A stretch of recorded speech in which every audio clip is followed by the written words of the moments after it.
Look, I love tech, but I'm also incredibly lazy.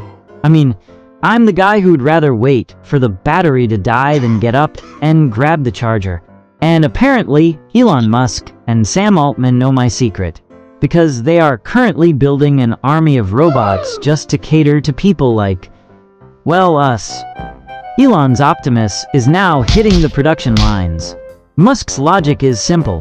Why pay a human who gets bored, takes breaks, and complains about the coffee, when you can have a machine that works for free forever? It's efficient, sure, but it's also kind of terrifying. Imagine your new coworker is a piece of metal that never blinks. Awkward, right? Then there's OpenAI. Their robot, Figure 03, isn't just working. It's thinking.